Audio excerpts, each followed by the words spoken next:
Tertulia Económica.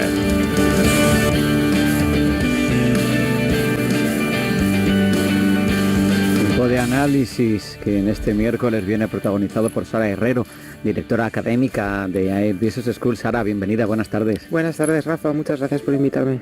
Y al otro lado del teléfono tenemos a Aitor Corral, CEO de CFC Activos. Aitor, un placer, buenas tardes. Hola, buenas tardes, Rafa, un placer estar con vosotros, un saludo para todos. Quizá, permíteme, Sara, que empiece por los precios. Tema manido, pero bueno, cada vez que salen, teniendo en cuenta lo que está influyendo en las políticas económicas, en las políticas monetarias, en cómo se está configurando nuestra realidad, tanto de medidas como de poder llegar a fin de mes o no, pues ¿qué te parece? Subida de 3,2%, 3 décimas menos, pero subida de lo que ascendieron en octubre. No sé, se había interpretado desde el gobierno como un buen dato, desde luego es menos intenso que en otros casos, pero bueno, aún así sigue por encima de lo deseable. Es cierto que está por encima de lo del deseable. Recordemos que el objetivo principal del Banco Central Europeo es la estabilidad de precios en la zona euro y eso lo estiman al 2%. No olvidemos que ese es el número de referencia que debemos tener en el horizonte, pero el dato económico que ha salido hoy me parece positivo. Hace un año y unos meses, en el verano pasado, estábamos con una tasa de inflación de 10,8. Así que visto también en esa perspectiva, pues es un dato alentador. Lo que pasa es que llueve sobre mojado, Sara. Esto es que sube menos, pero no significa que bajen. Efectivamente. Se acumula la subida. Efectivamente. Hay que seguir trabajando en ello. Ya parece que hemos parado con las subidas de los tipos de interés, o sea que las autoridades centrales piensan que hemos entrado en una senda de control de la inflación y bueno, veremos a ver. Aitor, ¿tú cómo ves esas cifras de precios? ¿Qué te parece? Bueno, es un poco lo que estabais comentando. En primer lugar, pues estamos hablando del indicador adelantado de noviembre. No es el dato final, puesto que lógicamente no se ha cerrado el mes de noviembre, pero sí se observa una clara tendencia a la moderación en el crecimiento de los precios. Muy bien apuntado lo que habéis dicho, porque una vez más debemos recalcar que se trata de subidas de precios. No es que los precios bajen, que hay mucha gente pues que cuando ve que baja o escucha que baja la inflación, pues piensan que los precios bajan y no es así. O sea, es un poco lo que estáis comentando vosotros, que a veces parece un poco de perogrullo, pero sí que hay que recalcarlo porque hay gente que no lo tiene tan claro. Entonces, después de tantos años, como decía antes Sara, pues hace poco más de 12 meses estamos en el 10%. Después de tanto tiempo con subidas récord, pues bueno, esta subida es menor y por lo tanto siempre es un dato positivo, que el IPC vuelva a niveles no a niveles objetivos, que estarían en ese 2% que comentabais, pero más acordes con una economía desarrollada. Yo creo que en este sentido es más reseñable el comportamiento de la inflación subyacente, ¿no? Hemos comentado varias veces que el dato de la inflación subyacente pues es mucho más importante que la inflación general. Al quitar los elementos más volátiles, pues energía, alimentación, da una idea más fiable del comportamiento estructural que va a tener la inflación. La tendencia de fondo. En ese sentido, exacto. Y sigue estando alta. En ese sentido, pues lo que estábamos contando. Ya sigue estando alta, pero llevamos tiempo diciendo que era más preocupante porque está en cotas bastante más altas que la inflación general, pero este mes de noviembre sí hemos tenido una bajada más apreciable. Sí. Ha bajado del 5,2 al 4,5. Son 7 décimas por debajo, desde luego. Exacto, bajo 7 décimas. Pero en cualquier caso, Sara, la cuestión relevante, por ejemplo, porque todo esto tiene muchas derivadas, lo sabemos. Una, por ejemplo, que el año que viene las pensiones, con un déficit acumulado de 50.000 millones anuales, de más de 50.000 millones anuales, pues ya al conocer ese 3,2, pero que no es de noviembre a noviembre lo que cuenta para la subida de las pensiones, es de diciembre del año pasado a noviembre de este año, van a subir cerca de un 4%, no llega, pero... Así es. Así es, una buena noticia para los pensionistas, que no es que recuperen, pero veremos quién lo paga. Pero claro, lo vamos a pagar entre todos. Y bueno, y los datos, la inversión de la pirámide poblacional está ahí y eso no lo vamos a revertir. Y es que, Aitor, hemos visto hace unos días, que este mes de noviembre la Seguridad Social ha destinado 24.000 millones de euros a pagos ordinarios de pensiones, que son la extra más la nómina mensual. Nuevo récord, subidas de 2 dígitos... y se sigue subiendo el precio. No es que no se merezcan, no es que no se necesiten, que desde luego que sí, pero ¿quién lo paga? Sí, la verdad es que el tema de las pensiones es otro de los caballos de batalla que tenemos en España, ¿no? Todo el mundo sabe, empezando por el ministro Escrivá, que lo sabe perfectamente, que el sistema de pensiones tal cual está actualmente Ahora se ha quitado el marrón. es insostenible. Sí. Es que sí, claro, ahora que lo quitas, ¿no? Pero claro, Pero va a dar lo sigue ahí. mismo. Da exactamente igual, o sea, está claro que todo el mundo lo sabe, tampoco es algo que haya que hacerse sus análisis, es insostenible, Sí, o sea, necesita una remodelación profunda. Sí, Y es una remodelación en la que disculpa, todo el mundo. sí, que quería decir que de momento no hay gobierno que se haya atrevido a hacer una reforma en serio. Eso es lo que comentábamos, o sea, como es insostenible, es lo que iba a comentar a continuación, pues necesita esa remodelación profunda, y en esa remodelación profundísima, diría yo, todo el mundo se va a tener que implicar, las empresas por supuesto, los trabajadores, el gobierno y también los jubilados. Lógicamente llevar a cabo eso por un gobierno es muy todos los boomers como yo vamos a trabajar no hasta los 67, hasta los 70 o los 75, claro, como se ve en las series americanas, que hay vigilantes de pasillo que son octogenarios casi. Uy, qué tremendo. Yo no quiero saber qué horror, qué horror. vamos a llegar. Yo es que no lo veo. Otra cuestión, entonces, bueno, otra cuestión, permíteme, Héctor. Sara, hemos visto también informe de la OCDE coincidiendo con el inicio de legislatura. Simbólico, que es decir, no afecta nada, no pasa nada por el inicio de legislatura, más allá del discurso del rey, pero simbólicamente es cuando se pone en marcha quien genera nuestras leyes, y la OCDE nos ha dicho, por un lado, que el año que viene, que esto es sintomático, se empeoran las previsiones para nuestra economía hasta el 1,4%. Hable quien hable, todo el mundo está rebajando perspectivas para 2024 para la economía española. Me da igual la horquilla. Los más generosos están en el 1,7, 1,8, pero todos están entre el 1,4 y el 1,8, es decir, magro crecimiento, debajo del 2%, preocupante. Pone deberes a nuestro país. Es un listado prolijo. Llama la atención, por ejemplo, que se siga reduciendo la deuda pública. No ya en ratios, que estamos en el 110, que es horrible. Es que en términos absolutos, porque va creciendo la economía y ratio baja, pero en términos absolutos tenemos récord absoluto. O sea, en términos de cifra absoluta, estamos en 1,5 billones largo, y eso, no sé cómo lo ves, o sea, no sé cómo ves los retos pendientes de la legislatura, que veremos cómo se afrontan, y las perspectivas económicas. El otro día me preguntaban cuál creía que era el principal, digamos, peligro relativo a la política económica que se enfrentaba el nuevo gobierno, y desde mi punto de vista es ofrecer seguridad jurídica a los agentes económicos. Yo creo que ese es el principal reto que se enfrenta el gobierno en este momento. Todo el tema en Cataluña pues ha afectado negativamente, yo creo, a nuestra reputación internacional. Mira, los británicos, la jornada de inversión que hicieron el otro día, 30.000 millones de euros, Iberdrola, inversiones 1.000 millonarias, y aquí cuesta porque no se fían de qué legislación van a tener, de si les van a cambiar las reglas del juego a medio partido. Así es, regla número 1, ofrece certidumbre a los agentes económicos. Si no ofreces certidumbre, pues los inversores se van a marchar. Aitor, para ti, en este inicio de legislatura, ¿cuáles son los retos económicos fundamentales, los que más te preocupan? Pues estoy bastante de acuerdo con vosotros. En primer lugar, yo creo que es fundamental crear un sistema que lo que cree es una seguridad jurídica a cualquier tipo de integrante económico, ya no solamente lo que comentabas tú del rollout que están haciendo en UK, y que bueno, que Calviño va a hacer otro, sino a cualquier parte del tejido económico en España, llámalo lo que quieras, y eso no existe. Eso yo creo que es el primer problema. Cualquier multinacional que ahora mismo se plantea invertir en España y vea lo que está ocurriendo a nivel político, y vea cómo el Poder Ejecutivo intenta deslegitimar al Poder Judicial, pues no es que no vaya a invertir, es que va a salir corriendo. Eso por un lado, o sea, si no tienes esa seguridad jurídica, no va a haber ningún inversor que quiera entrar, pero no solamente internacional, sino directamente los propios inversores nacionales, pues van a intentar, ya no te digo salir, porque en algunos casos pues estamos hablando de un país que está basado su economía en las pymes y en pequeñas empresas, pues es difícil salir, pero desde luego no va a invertir más.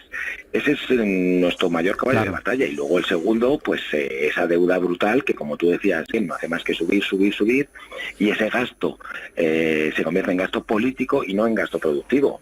Yo creo que si esos dos problemas gravísimos que tenemos se subsanaran, pues podríamos mejorar bastante más. Además, eso sería un poco, se movería a nivel más general, porque también ayudaría pues al tema laboral, que también tenemos tantos problemas. Sí, ahora hablamos de eso, Aitor, ahora hablamos porque están pendientes cuestiones como la reunión esta semana de los agentes sociales. Se ha puesto manos a la obra muy rápido Yolanda Díaz, ya insiste en esa subida hasta 1.200 euros del salario mínimo interprofesional, que no sé qué te parece, más allá de la dificultad para el empresario de crear empleo. También hay quien cuestiona, por ejemplo, sus efectos en la calidad del empleo. ¿En qué sentido? De la formación de cada uno. Si vas a cobrar lo mismo sin cualificar que cualificado, porque hay una teoría que dice si subes el salario mínimo interprofesional, todos los salarios suben en proporción. Pero está demostrando que no es verdad. Se estrecha la horquilla, entonces si voy a tirarme 5 años formándome y voy a cobrar lo mismo que cobra el que no tiene formación, no me formo. Así es. Bueno, lo primero, recordemos que el tamaño medio de la empresa española es de 5 trabajadores o menos. Más del 90% de las empresas españolas tienen esa estructura. Subir el salario mínimo interprofesional, que en principio es una medida positiva que podemos recibir todos pues con cierta alegría, tiene repercusiones importantes para lo que es la empresa media española, que es una empresa muy muy pequeña desde el punto de vista del número de trabajadores contratados.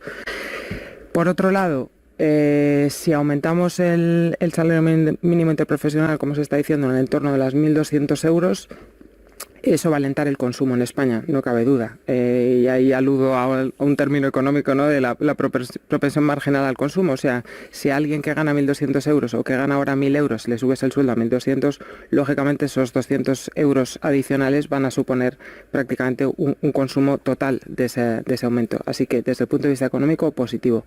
Desde el punto de vista de los empresarios, pues para las medianas y grandes empresas, pues es un coste que probablemente podrán asumir con cierta facilidad, y la pequeña empresa o la microempresa pues le puedes hacer daño.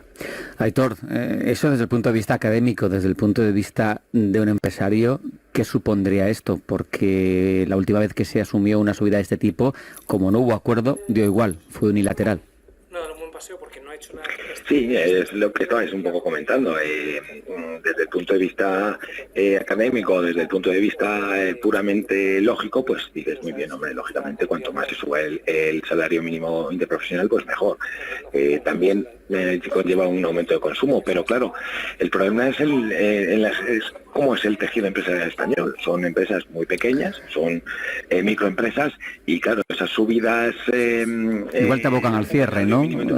Pues pueden provocar el cierre, o esas 5 personas que tengas a tu cargo pues se conviertan en 4, porque no tienes margen suficiente para pagarlo. Entonces puede redundar de forma bastante drástica en el empleo, que ya de por sí es bastante precario, y que puede incrementar el nivel de paro sin ninguna duda, porque la gente lo que no se da cuenta es decir, bueno, pues es que subir de 1.100 a 1.200, no, ya, pero es que estos empresarios que tienen 3, 4, 5 trabajadores a su cargo se mueven en márgenes muy bajitos, y esa subida para mensualmente de 150 euros para los 4 o 5, pues puedes destrozar su margen, y una de dos, o te deshaces de alguno o cierras la empresa. Claro, y estamos hablando de un tejido empresarial que es el 80 al 90%. Es un peligro para nuestra economía, sin duda, Aitor. Y al hilo, Sara, de lo que apuntaba Aitor, me da pie para hablar del paro, de la cobertura del paro. Parece ser que había una cierta pugna dentro del Ejecutivo. Yolanda Díaz estaba apostando por reforzar protección, alargarlo. Bueno, es la parte más a la izquierda del gobierno, y Nadia Calviño, sin embargo, parece que sale con la suya, porque está ofreciéndole a Bruselas, dentro de esas medidas que tiene que hacer el gobierno para seguir recibiendo fondos, pues endurecer el paro, ¿no? Poner como obligatoria, por ejemplo, la aceptación de las ofertas laborales, incluso hacer con la misma prestación, pero centrarla al principio y luego hacerla descendente para estimularte a buscar. ¿Cómo interpretas tú esta tendencia? ¿Te parece positivo lo que dice Calviño? ¿Tiene sentido? Desde mi punto de vista sí que tiene sentido. En el gobierno tenemos, y tú has sido muy moderado, ¿no? Tenemos, creo, dos puntos de vista muy diferentes de cómo afrontar pues la política económica. En este caso, pues el subsidio de desempleo es un tema que los políticos en general evitan tocar y evitan modificar. En este momento el tiempo máximo de paro son 2 años, y efectivamente se cobra de una manera lineal, como tú dices, ¿no? Yo creo que desincentiva, tal y como está planteado, o no incentiva a que, bueno, pues que las personas busquen empleo activamente. Y creo, y estoy de acuerdo, pues eso, con la propuesta de Calviño, de que hay que revisarlo.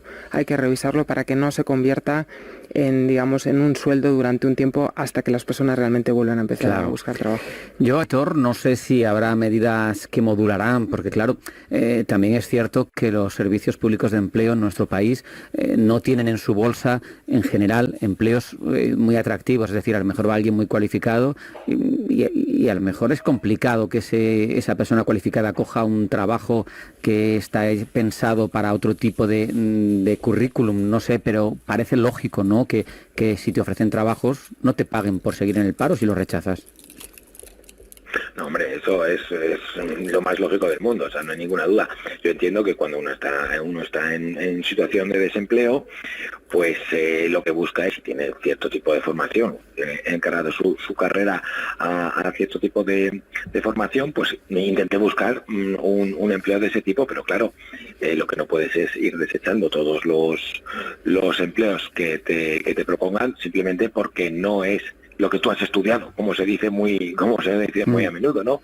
Entonces, lo que hay que intentar siempre es, al final, el subsidio de desempleo, como muy bien dice su definición, es un subsidio, es decir, te está ayudando a buscar un empleo, no te está dando un sueldo hasta que encuentres el empleo de tu vida. ¿Que no es fácil? No es fácil. ¿Que a nadie le gusta trabajar en algo para lo que nos ha preparado? Pues no, es verdad, pero bueno, hay que tener en cuenta que el subsidio de desempleo no está para esperar a que tú encuentres el trabajo de tus sueños, sino para ayudarte a encontrar un trabajo y que tú te puedas mantener por ti mismo. A partir de ahí, pues cuando tú ya te puedas mantener por ti mismo, me parece muy bien que intentes buscar un trabajo más acorde con tus capacidades, pero no puedes permitir que todo el mundo vaya desechando los trabajos por el simple hecho de que no le guste y siga cobrando el desempleo. Claro. Quiero ampliar el foco, quiero hablar de Estados Unidos, Sara. Hay citas importantes, las más relevantes de hoy son al otro lado del Atlántico, segunda estimación de PIB del tercer trimestre, la Fed da a conocer su famoso libro Base. Más que entrar en el detalle de las cifras, que no creo que no es el foro adecuado, pero sí me llama mucho la atención, no sé qué opinas, el desencuentro que hay ahora mismo, también pasa incluso en Europa, entre lo que dice que va a hacer la Fed y lo que creen los mercados. Parece que los mercados confían, viendo cómo evolucionan las variables macroeconómicas, en que va a pasar una cosa, y los responsables de las políticas monetarias insisten en que no, que van a hacer otras. Qué curioso, ¿no? Sí, es muy interesante, ¿no? Este desfase, digamos, de percepción de la realidad entre unos agentes y otros. Bueno, vamos a ver qué nos dicen esta tarde en el libro Base. Las perspectivas de crecimiento en general también en Estados Unidos son de ralentización de la actividad económica a nivel mundial. La subida de los tipos de interés que hemos tenido hasta la vuelta del verano, pues supuestamente se han hecho precisamente para eso, para el control de la inflación, con consecuencias sobre el crecimiento económico. Y nada, vamos a ver. Igual, Héctor, para la macro conviene, tanto en Europa como en Estados Unidos, igual para frenar la espiral inflacionista conviene, pero qué difícil es ser empresario y que tus herramientas de financiación sean cada vez más caras, que te compliquen todo de esa manera, ¿no? Que tengan que provocarse una recesión para que se controle otro aspecto negativo de la evolución económica, ¿verdad? Sin duda, la verdad es que es muy duro, pero es así, al final esa herramienta de política monetaria que hay, que es subida de tipos, lo que busca es, lo que acabas de decir, la ralentización, o sea, hacer más caro el precio del dinero, por lo tanto tus fuentes de financiación también se encarecen. Es una forma un poco dura, pero es una forma que en el medio plazo, pues al final es bastante eficiente a la hora pues de bajar la inflación, que si no se consigue controlar, luego va a tener unos problemas mucho mayores. Es duro, es difícil, pero a veces que hay que hacerlo, siempre y cuando vaya también acompañado de otras medidas más, no tanto financieras, sino económicas puras, que la ayuden, como hemos dicho muchas otras veces. Sí. Si tú por un lado subes tipos, pero luego sigues gastando desde el gobierno... Lo que arreglas por un lado lo estropeas por el otro. Se nos va acabando el tiempo, Sara, y quiero un apunte sobre Charlie Munger, porque al final era la mano derecha del oráculo de Omaha. Hoy escuchaba una frase suya que se supone que le hizo efecto a Buffett.